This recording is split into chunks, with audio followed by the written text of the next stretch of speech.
Ay, tenemos tiempo para hablar de todo, hasta de nuestra pasión por el té, aunque el hombre no se dedica a eso. Mauricio Cartún, ¿cómo estás? Bien, Bienvenido. bien. Muchas gracias por invitarme. No, gracias a vos, porque sos un hombre muy ocupado, muy apasionado por tu trabajo de dramaturgo y director. Y estábamos compartiendo esta pasión que tenemos por el té. Bueno, cualquiera que mire el programa me ve a mí siempre con mi tacita.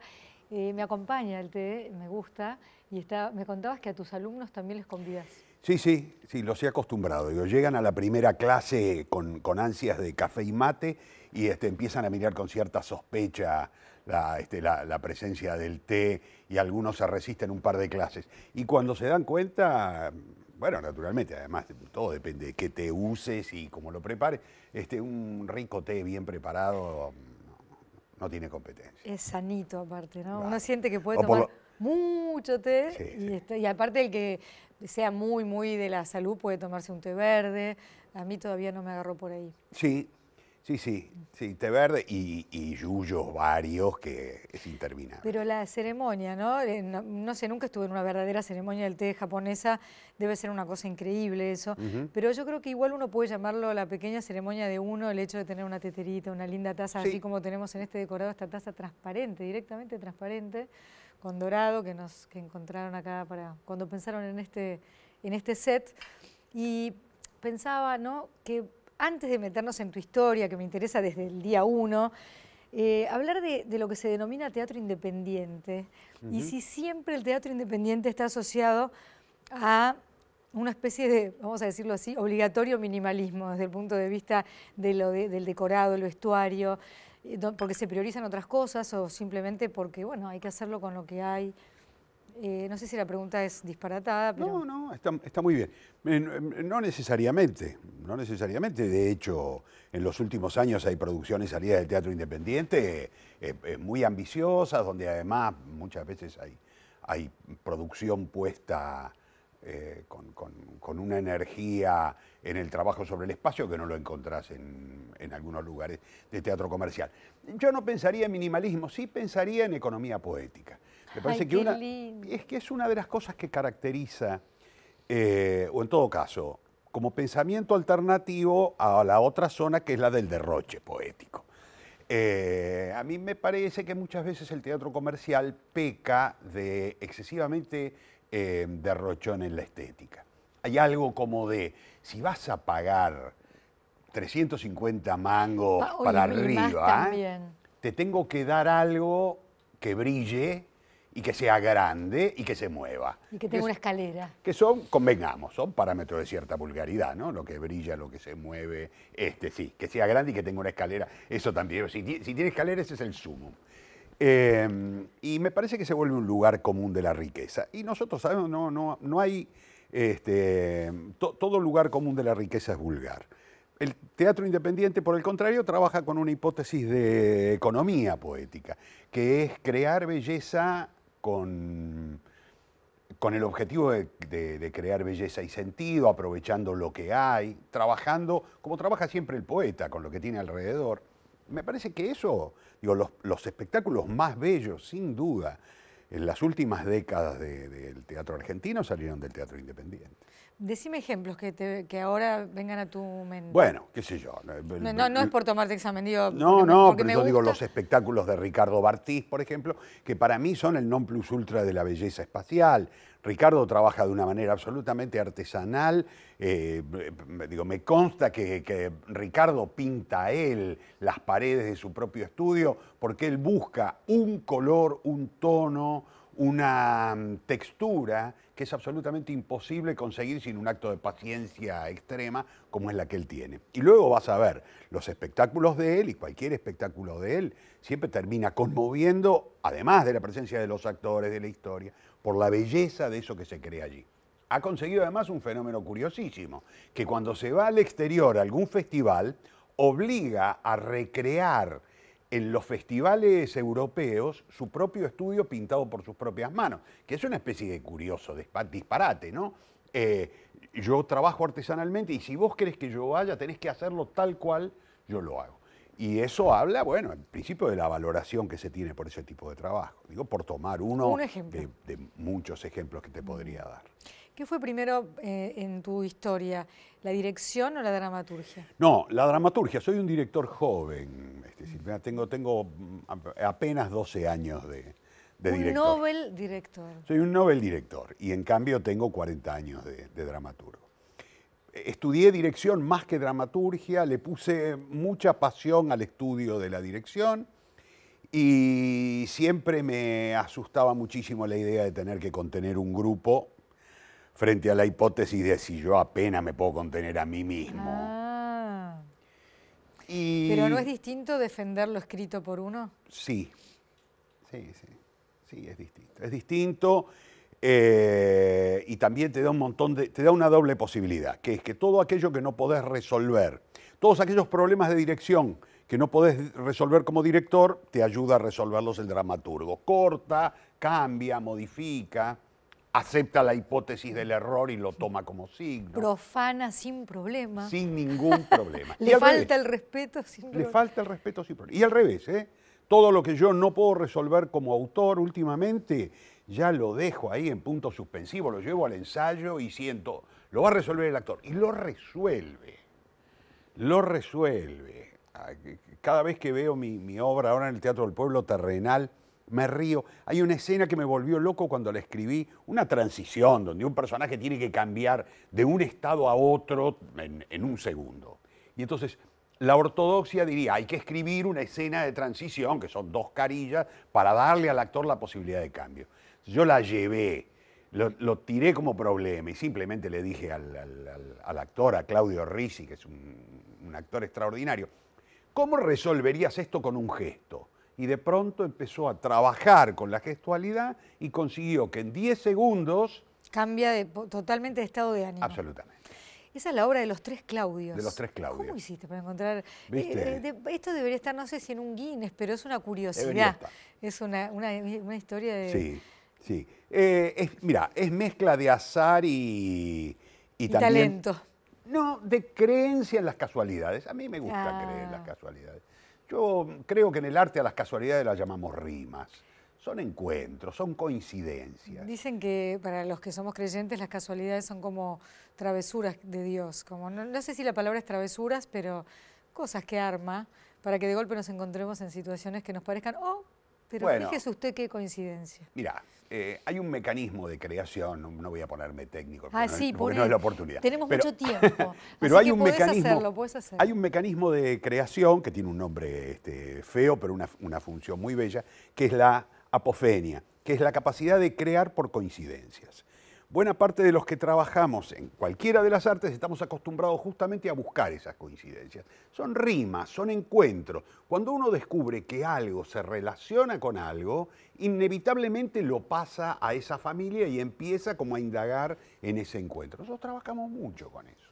Lo de los Claudios fue, un poco naturalmente, por un lado había azar, pero por el otro lado, un día me junto con uno de ellos, con Claudio Martínez Bell, buscando quiénes podían cubrir los otros 2 roles. Y él me cuenta que hacía un año se habían ido a comer a un bodegón. Me dice, nos fuimos a comer con Claudio Risi y con Claudio Dapasano, simplemente porque somos 3 Claudios de la misma generación, somos actores, y dijimos, ¿por qué no hacemos algo juntos? Digo, ¿y qué pasó? Me dijo, bueno, pasó lo que le pasan siempre a los actores cuando se van a almorzar un bodegón. Nos tomamos una botella de vino y terminamos fantaseando que íbamos a hacer un cuento en Fontana Rosa. Digamos, tomamos el camino de siempre. Nos separamos, nos dimos un abrazo y nunca más nos volvimos a llamar por teléfono. Pero soltaron el deseo. Pero soltaron el deseo. Y lo que era muy curioso es que Dapasano era uno de los que yo había pensado para el otro personaje, para el personaje de Abel. Se lo dije, me dijo, sí, pero ¿sabés que está haciendo una gira con Toc Toc, está ganando guita? No lo vamos a llamar para que venga al Teatro Independiente, no va a venir. Y apareció la otra coincidencia, un amigo común me dice, en marzo va a dejar Toc Toc porque tiene un proyecto personal. Entonces, coincidencia, coincidencia. Todo, la sincronicidad. Al tercero, Claudio Risi, yo lo había visto mucho en cine, pero no lo había visto en teatro, o al menos, hacía años que no lo veía en teatro. Y entonces dije, bueno, pero lo que pasa es que yo para ese personaje necesito a alguien, yo me lo imagino, es un folclorista. Me dice, pero ¿no viste la película Vallay? No. Bueno, pero hombre, si en Abayay hace un catamarqueño extraordinario. Ah, Entonces, así como estaba, fui, conseguí la película, la puse, lo vi que efectivamente era un tipo que componía muy bien un personaje de tinte folclórico y se armó el trío de los Claudios. increíble. Terrenal, ¿por qué se llama? Bueno, por un juego de palabras, en principio porque alude al paraíso terrenal y porque alude a un terrenito en el cual viven los dos personajes, Caín y Abel, comparten un terrenito, una forma analógica y algo paródica de aquel paraíso terrenal en el cual no logran ponerse de acuerdo. Los dos piensan muy diferente. Uno es el naturalmente posesor, el que posee, y el otro es el naturalmente desposeído. Uno es el que busca trabajar para tener y el otro es el que busca vivir para disfrutar. En el encuentro, en el choque entre ellos dos, se constituye un poco, por un lado, el mito de Caín y Abel y por el otro lado, un pensamiento sobre el sentido de ese mito. ¿Por qué te interesan tanto algunas cosas bíblicas? Mirá, yo vengo de una familia... Cosas bíblicas, no se dice temas bíblicos. Temas bíblicos. Lo de las cosas bíblicas. Yo a veces digo mitos bíblicos y entonces alguna zona excesivamente creyente me mira con desconfianza. Me dice, ¿por qué sería mito? Pero yo pienso en el sentido real de la Biblia. La Biblia habla en metáforas, parábolas. Absolutamente, pero además toma algo que está en las culturas y luego además las culturas construyen alrededor de la Biblia algo más. Por lo tanto, el mito es parte de la Biblia. Entender esto, yo creo en los mitos. De hecho, creo en un Dios mito. Me parece poderosísima la idea de la presencia, efectivamente, de esta presencia superior que nos ordena. Pero la Biblia vino de casualidad, vino por tres cosas. Otra vez la casualidad. Otra vez la casualidad. Vino porque en mi casa, mi familia, mis padres, yo soy una familia café con leche. Padre judío, hijo de primera generación en Argentina de inmigrantes judíos en las colonias de Santa Fe. ¿De los gauchos judíos? Es de los gauchos judíos. Madre católica, española, asturiana, muy creyente. Los dos creyentes, pero de distintas religiones, avenidos en el medio de un despelote familiar, naturalmente, porque eso produjo un problema grande. Pero junto a la mesa de luz de mis padres estaba siempre una Biblia que naturalmente tenía el Antiguo Testamento y el Nuevo, y eso de alguna manera los reunía. Yo heredé esa Biblia, estuvo mucho tiempo en casa. Alguna vez, hace algunos años, empecé a trabajar con el mito de Salomé. Tenía ganas de trabajar, escribí una obra sobre el mito de Salomé de Chacra, y me reencontré con la Biblia familiar. Volví a ella y cuando volví sentí que no tenía posibilidades de entrarle sin acompañarla con algo, sin acompañarla con algunos estudios que me ayudaran. Y entonces empecé a leer mucho sobre la Biblia, sus historias, sus leyendas. Encontré un libro bellísimo que se llama Los mitos hebreos, de Robert Graves, el mitólogo. Y entonces empecé a encontrar qué leer y cómo leer. ¿Y qué descubrir? Y descubrí que había dos maneras de mirar la Biblia. Que normalmente quien lee la Biblia la lee con la energía del exégeta. El exégeta es aquel que lee la Biblia buscando la posibilidad de profundizar en las cosas que dice la Biblia y tomarlo como ejemplo, apoyando al pensamiento institucional, al pensamiento religioso, sea cual fuese el que lo tome. Pero también descubrí que alrededor de la Biblia había otra energía, más rara, a veces más controvertida, pero no por eso menos clásica, la del eiségeta. El eiségeta es quien lee la Biblia buscando significados que están fuera de la institución. Es decir, significados que no por eso son menos morales, que no por eso son menos metafóricos, que no por eso ni significan menos ni son menos valiosos, pero que no están en la institución. Y que el eiségeta en realidad es como quien lee poesía. Vos lees una poesía y entendés algo, yo leo la misma y entiendo otra cosa. El cantar de los cantares, esas cosas. Y entonces empecé a leer la Biblia eisegéticamente. Empecé a leerla eisegéticamente, tratando de buscar ese signo. Y lo primero que encontré, por ejemplo, es que el mito de Caín y Abel, que uno tiene siempre asociado, siempre son los dos hermanos que se pelean, los dos hacen la ofrenda a Dios, Dios elige a Abel, Caín nunca sabe muy bien por qué, y dice, pero si yo lo respeto, ¿por qué no me quiere? Que en realidad allí preexiste un mito fundante, que es el de la presencia de las tribus nómades y las tribus sedentarias. Que en realidad Abel es el nómade y Caín es el sedentario. Cuando comienzan a aparecer mitos hebreos alrededor de la presencia de Caín, lo que los mitos dicen es, Caín, luego de castigado por Dios, parte a ese exilio interminable, a ese destierro interminable, y en su avidez de propietario, inventa los pesos y las medidas. No existían en el mundo. Y dice algunos historiadores, Caín es quien le hace perder al mundo toda inocencia, porque descubre lo que pesa y lo que vale. Se enriquece y termina, todos los personajes bíblicos del Antiguo Testamento viven 300 o 400 años, termina en esos 300 o 400 años creando ciudades amuralladas dentro de las cuales obliga a vivir a su familia para proteger lo ganado. Es decir, cualquier parecido con la actualidad, con vivir amurallado y ser prisionero de lo que has conquistado. De lo que has conquistado. Y entonces yo sentí, es tan sabia la Biblia. Digo, si uno no la lee desde el punto de vista más sometido a tener que entender algo que ya entendió otro, si uno la acepta en ese otro poder, es tan poderosa, es tan extraordinario la sensación de voy a contar al mundo a través de metáforas, voy a contar al mundo a través de analogías, a través de parábolas, y en realidad lo que voy a tomar es la relación del hombre con el mundo y con el hombre desde el inicio. Y empieza con Adán y Eva inmediatamente. A lo que pasa es a Caín y Abel y la lucha entre ese desposeído y ese propietario fanático. Y entonces sentí, ahí hay una obra que no me la puedo perder, está picando en la puerta del arco, como decimos nosotros, una tocala de taquito. No fue tan de taquito, me llevó mucho tiempo escribirla, pero ese fue el origen de este espectáculo. Es verdad que, ¿cuántas funciones semanales tienen? 4 ahora. Que es mucho para el teatro independiente. Muchísimo, sí. Porque a veces es una sola función por semana. Una sola. Sí, en general el teatro independiente...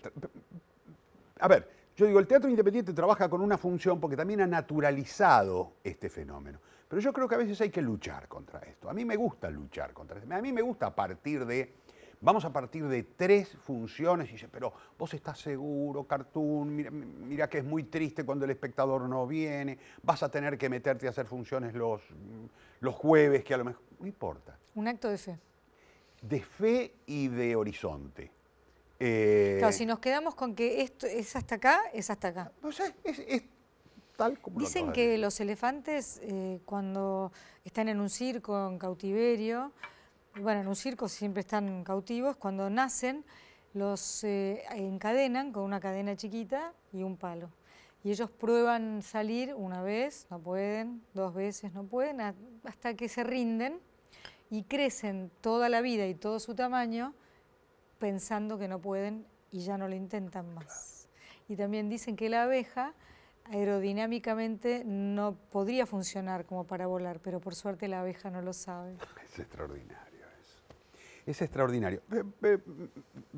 Bellísima metáfora y se aplica, te diría, de manera mecánica a estas cosas de lo artístico. Sí, el límite de... Juan Alberto Badía siempre me contaba una historia también, tiene que ver con las creencias, ¿no? Como que venía un pedazo de carne, no sé, una pata de un animal y cortaban esta punta y esta punta. Entonces, ¿por qué lo haces? Porque lo hacía mi mamá. Y le preguntan a la mamá, ¿por qué lo hace así? Bueno, porque lo hacía mi mamá. Van a la abuela que vive, ¿por qué cortabas esto y esto? ¿Y por qué no me entraba en el horno? Y así sucesivamente, y bueno, ¿y por qué una sola función? ¿Y por qué no van a venir más? Porque no van a venir. Y esa creencia también tiene una potencia muy grande. Claro, y además no van a venir. Entonces los actores trabajan en 4 espectáculos en el Teatro Independiente y saltan de un día al otro. Y entonces, claro, si vos querés hacer 2, te dicen, no, bueno, pero es que yo ya estoy... Pero ¿y por qué estás en 3? Y porque tengo que comer. Claro, dices, bueno, pero si estás en 3, ¿por qué no hacer 3 de un solo espectáculo? Y hay lugar para más actores en las otras. Sería la lógica.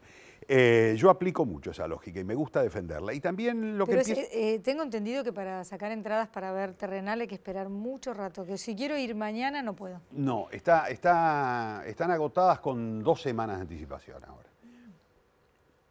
Y 4 funciones semanales. 4 funciones semanales y en una sala relativamente grande, es una sala de 180 localidades. Eso es enorme, porque hay salas de 40, 60. Sí, esa es la medida de teatro independiente. Yo estoy en el Teatro del Pueblo. El Teatro del Pueblo tiene una hermosa ecuación, bellísima, bellísima ecuación.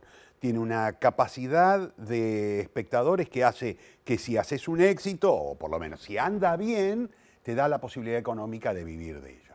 Pero esto no es habiéndole quitado metros al escenario.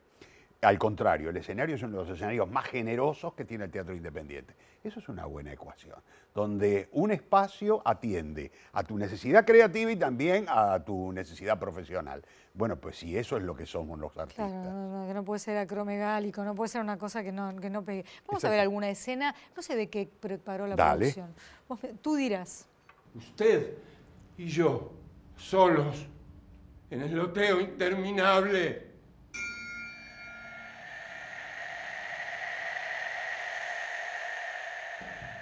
Salve, hermano Caín. Salve usted. Montón de años que partió. Y usted lo espera. Montón, dice el inexacto. 20 años puntuales la semana pasada. Él me olvida. Yo lo olvido.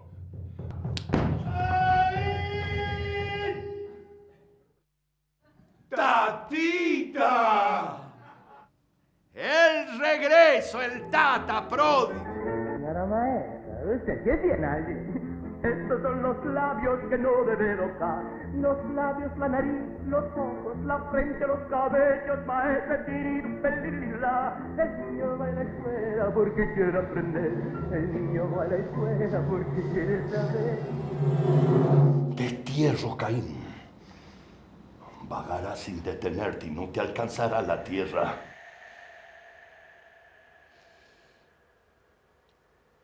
Ahí están los Claudios. ¿Puede uno reírse también? Sí, uno debe reírse.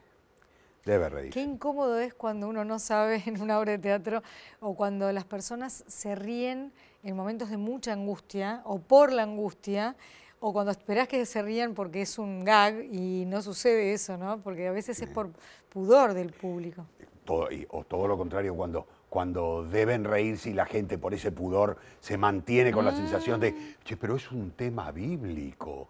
No, me parece que, no, pero es un chiste o yo quizá no lo entendí y me río. A veces cuesta. Cuando la gente descubre que efectivamente la obra trabaja con esta hipótesis paródica y que eso no le quita profundidad, o al menos eso es lo que uno intenta, que de ninguna manera resulte el chiste, no es la broma sobre el mito, sino todo lo contrario, pero sí llevado a un lugar de un patetismo que solo consigue el humor.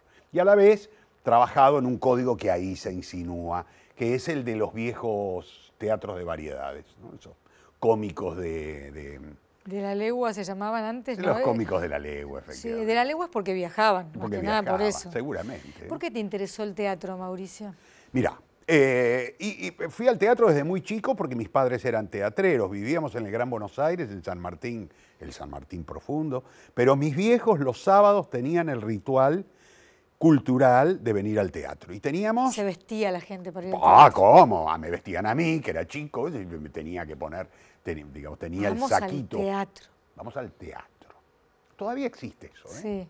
Todavía existe y es muy bueno que exista porque tiene algo es el ritual. Para mí lo que tiene de mejor eso, está buenísimo que se pueda ir al teatro, como que si vos me decís ahora vamos y yo estoy con un blue jean, voy igual y nadie me va a decir nada ni me va a mirar. Pero si yo me visto para ir al teatro, completo la ceremonia, me parece.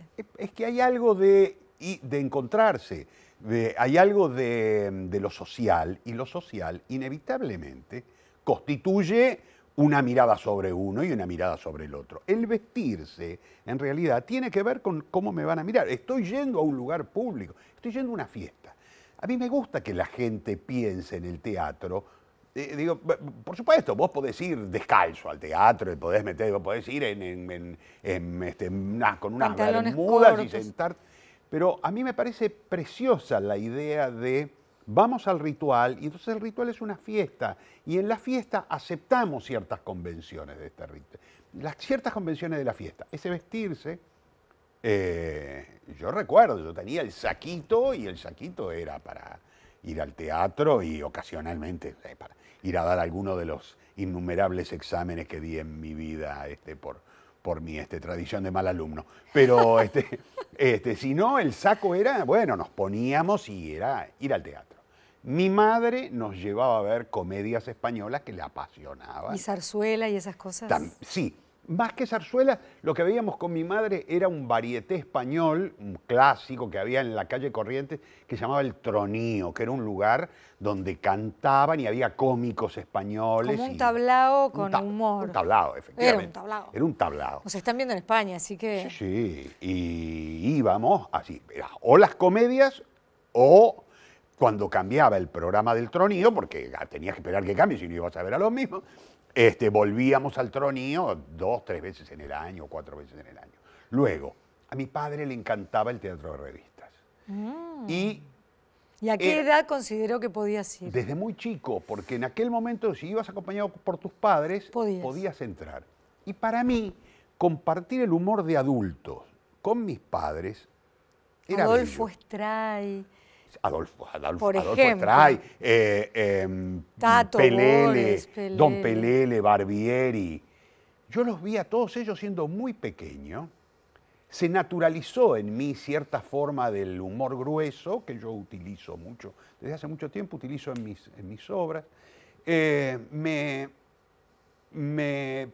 una cosa de una gran influencia, pero también mi padre murió cuando yo era adolescente. Que esa imagen de haber compartido una instancia masculina. Como un rito de pasaje. Un rito de pasaje que yo... Anticipado. Anticipado, que yo recuerdo... Otra vez la casualidad no existe. ¿Ves que no existe? Sí, es eso. Es decir, porque si esperaba a tu padre a llevarte cuando correspondía, no te llevaba. No me llevaba. Hace unos años me encontré con unos compañeros de colegio, de los primeros años del colegio secundario, y me recordaron algo que yo no recordaba. Me decían, nosotros conocimos el teatro de revistas por vos, porque vos nos llevaste, pues nadie sabía ni cómo hacer, y vos conocías a un tipo que vendía las entradas para la claque en la puerta, y entonces ibas, comprabas unas entradas muy baratas, nos sentábamos allá atrás y teníamos que aplaudir cuando el tipo nos marcaba. Yo recordaba, pero no recordaba que había sido quien los había llevado. Y ellos me decían, no, pero vos nos iniciaste en esto. Y yo digo, bueno, esto es herencia de mi padre. Mi viejo me enseñó ciertas formas que no dejan de ser formas degradadas de la mirada sobre el otro, sobre la mujer. Cambió mucho igual todo eso, cambió, sí. Porque hoy hay una conciencia que no había antes. Sí. Antes era... Hablando de grueso, los trazos eran más gruesos. Sí. Estaban las mujeres para casarse y las otras. Estaba como la vida dividida. Estaba el mundo bien exclusivo para varones y al que las mujeres no accedíamos. Pero incluso el laboral, ¿no? Cambió todo mucho. Pero para la época me parece que era lo que un papá quería hacer con su hijo. Absolutamente. ¿Tenés hermanos? Ya no, mi hermano falleció hace unos años, medio hermano, hijo de mi madre, no de mi padre, mucho mayor que yo, tenía casi 14 años. O sea que tu madre antes de enamorarse que enviudó o algo peor. Enviudó. Algo peor, digo, porque para la época abandonó al marido por tu padre. No, pero no es menos controvertida la historia, pero enviudó. Mi madre vino a los 16 años a casarse con un hombre al que no conocía y que además era su primo. Por poder. Esos casamientos arreglados. Sí, arreglados por la familia. Y se casó y fue feliz con su matrimonio, nació mi hermano y luego enviudó. No quiso volver a España y quedó en Buenos Aires trabajando de múltiples ocupaciones. Fue peluquera, camisera, bueno, hacía como lo que había que hacer. Lo que había que hacer. Luego conoció a mi padre. Y bueno, allí vino el casamiento doblemente controvertido, porque no solamente era católica mamá, sino que además era viuda. Tenía un hijo y era mayor que mi viejo. Era lo peor que le podía pasar a esta familia judía. Quiero que sepas, si no te lo dijeron. Tal cual. ¿Cómo? ¿No encontrás una buena chica judía? No encontraste una buena chica. Pero mi vieja se lo tomó. Mi madre era un ser de luz, digamos. Mi vieja se lo tomó casi como una especie de desafío personal y terminó seduciendo a todos. Con su salero, su grasejo. Y su bonomía. También. ¿No? Y te quedaste solito con ella y varios años. Sí. ¿Te sentiste sostén? ¿Tuviste que serlo de alguna manera? Tuve que serlo. Era un rol también controvertido. Yo tenía 18 años y mi viejo tenía un puesto en el mercado de abasto y de un día para el otro empecé de ser el estudiante de colegio secundario, empecé a levantarme a las 2 de la mañana y acostarme a las 10 de la mañana, dormir un rato para levantarme y tener que ir al colegio. Terminé en un colegio nocturno. Fueron años muy duros, muy, muy duros, aceptando ciertas formas de la tradición familiar, casi inevitable, esto del hijo del comerciante hereda el comercio. Cuando uno podría haber pensado, ¿por qué? ¿No? Digo, ¿por qué no lo vendés y te dedicas a otra cosa? No, jamás, era impensable esto. Y yo creo que fuimos infelices mi hermano y yo durante algún tiempo. Yo me fui antes, quedó mi hermano y después mi hermano también finalmente terminó deshaciéndose de ese negocio y dedicándose a otra cosa. Pero al principio lo aceptamos casi como la condena autoimpuesta. 2 de la mañana en pie, a morirnos de frío en esos galpones tremendos. Y mientras tanto, ¿qué soñabas? Mirá, en principio soñaba con encontrarle un sentido a mi vida y no me daba cuenta que ya se le había encontrado porque yo escribía. Pero cuando vos tenés 16, 17 años y escribís, a ver, más allá del sueño romántico de voy a ser escritor, no hay otra, no hay. Uno no puede imaginarse que eso va a ser la profesión. Además, con la sensación, yo vivo en San Martín. Yo soy un pibe de San Martín. Yo soy un pibe de San Martín. Decime, ¿cuál es la puerta por la cual se sale a la literatura? Al País de las Maravillas. Al País de las Maravillas. Sí, estaba esa. ¿Sabés qué era? Era el tren del Mitre que yo me tomaba, me bajaba en Retiro y iba y hacía algún curso, algún taller, veía espectáculos, veía mucho cine, me juntaba con alguna gente en la calle Corrientes que me parecían referentes culturales, pero no tenía ni idea. ¿Y sabés qué me salvó? Seguimos hablando de las casualidades, ¿no? A las que ya a esta altura podríamos decirles de otra manera. Pues podríamos empezar a llamarla de otra manera. A los 19 años, sin terminar todavía mi colegio secundario, luchando contra el colegio secundario, cuando ya buena parte de los que habían empezado conmigo en primer año estaban, algunos promediando sus carreras universitarias, gané un concurso literario. Con un cuento que había escrito robándole tiempo a una clase de italiano en el colegio, que había tipeado una novia que estudiaba dactilografía cuyo regalo amoroso fue tipearme. En Ilven me estudiaba por ahí. En Ilven, bueno, la Pitman. ¿Y me puedes contar de qué iba el cuento? Sí, lo tengo muy borroso, ya nunca lo publiqué, pero era un hombre que había sido engañado por su mujer, por su pareja, y que había elegido negarlo. Y que lo negaba, y que incluso teniendo frente a sus ojos las pruebas claras, elegía el camino de la negación, para decírtelo en términos muy, muy generales. En términos muy particulares, se parecía mucho a la estética de Abelardo Castillo, que en ese momento era mi mi ídolo, era mi modelo, yo leía mucho a Abelardo Castillo, decía, yo quiero escribir así como este tipo. Y entonces le tomaba la música a Castillo. Yo escribía a la manera de Abelardo. Y después lo conociste. Después lo conocí, se lo comenté, y hace poco, en una entrega de premios, se lo pude agradecer públicamente. Qué también. lindo, qué lindo. Tenemos que hacer una breve pausa para seguir hablando con Mauricio Cartún. Me contaron que tenés una fascinación por las fotos antiguas. Sí, Tengo informantes por todas partes. está muy bien. Ya volvemos.